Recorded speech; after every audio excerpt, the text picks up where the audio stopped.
Isabel Von Jordan was a 23-year-old German student enjoying Australia's Kakadu National Park. They were excited for a fun adventure, but things took a tragic turn when they encountered a saltwater crocodile. How did Isabel end up in danger, even though she was with her guide? Today, we're going to find out what really happened to Isabel and those scary last moments, a story that shocked everyone. Isabel Von Jordan was a young woman from Germany who recently graduated in interior design. She was famous for her creative ideas and her love for making things sustainable. People in the design world back home knew her well.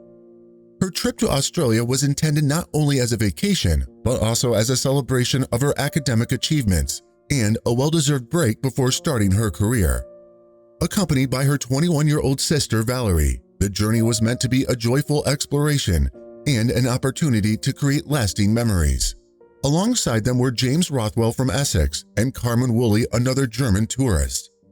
On the morning of October 20, 2002, Isabel and her sister set off for Kakadu National Park as a part of an adventure organized by Gowanda Adventure Tours and Expeditions.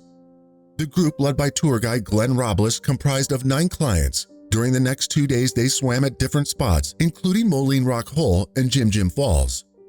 Kakadu National Park, located in the Northern Territory of Australia, is renowned for its natural and cultural significance.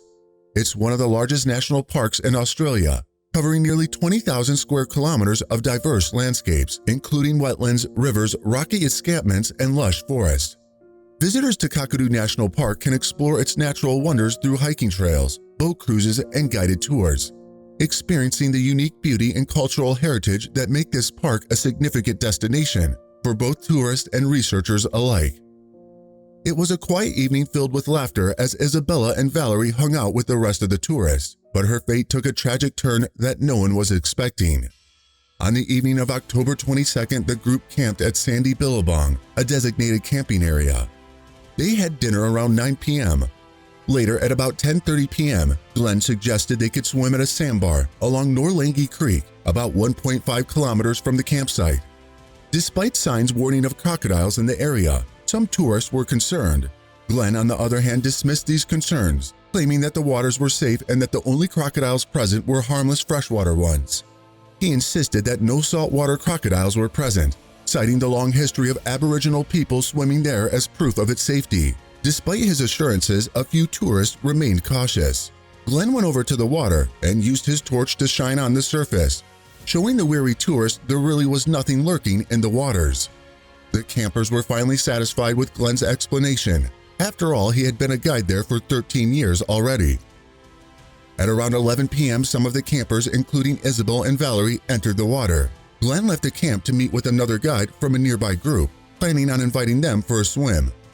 After swimming for a short while, Glenn left to contact another guide from Gondwana, who was leading a different tour group nearby. As the campers floated in the serene waters of the Sandy Billabong, they chatted and laughed together. Some were in the water staying close to each other. Suddenly, it happened. The crocodile surged through the water with incredible speed, striking James, one of the tourists, in the leg like a freight train. However, it seemed disinterested in him. In the matter of seconds, the crocodile seized Isabel by the leg, dragging her down into the depths. Despite her desperate struggles to break free and swim to the surface, she was overpowered by the creature's mighty jaws. Initially, nobody noticed she was missing. The group thought it was a prank by one of the tourists. It took some time for the group to realize something was wrong.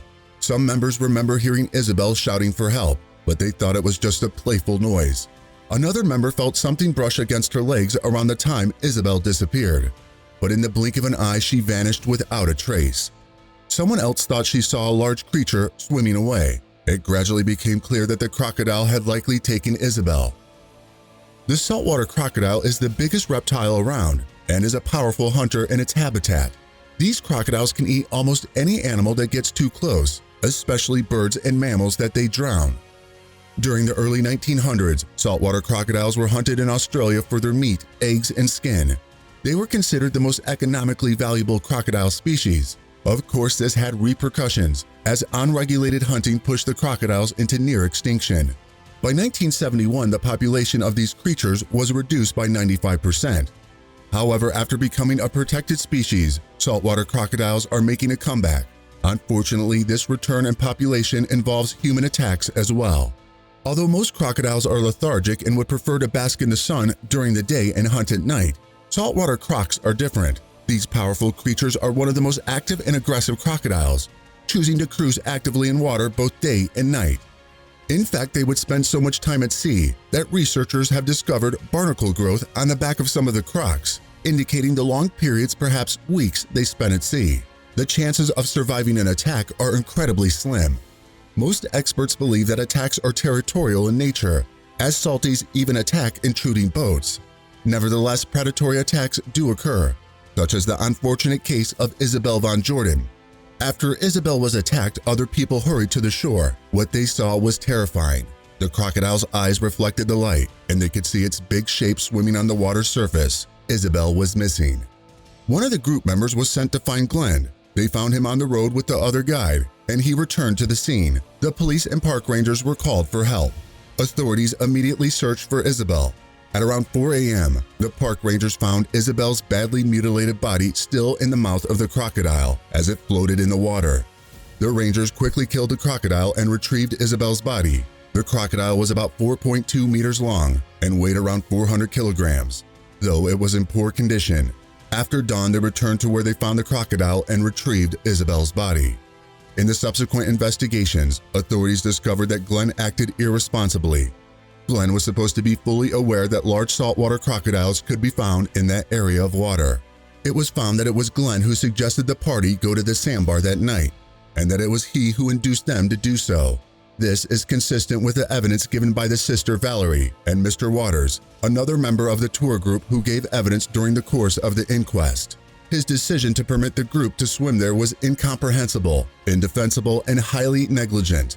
However, during the inquest, Glenn openly admitted his grave error in judgment in allowing the tour party to swim in that particular location. Glenn pleaded guilty and received a 3-year suspended prison sentence. The actions of the rangers and other Parks Australia staff involved in responding to the incident were commendable.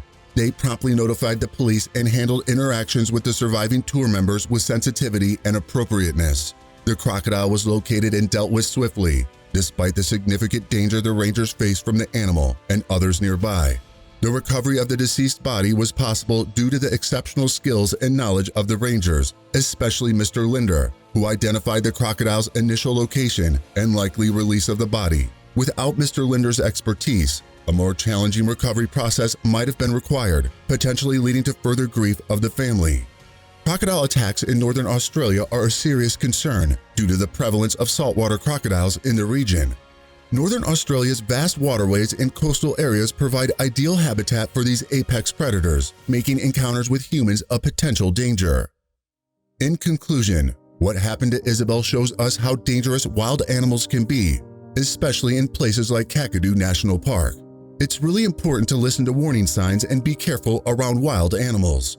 This sad event makes us think about how we should treat nature and its animals. If we understand them better, we can avoid accidents like this in the future. Isabelle's story teaches us to respect nature, stay safe, and appreciate the amazing world around us. Thank you for watching. If you want to know more shocking animal attacks, simply click on the next video. Don't miss out. Hit the subscribe button for more terrifying stories.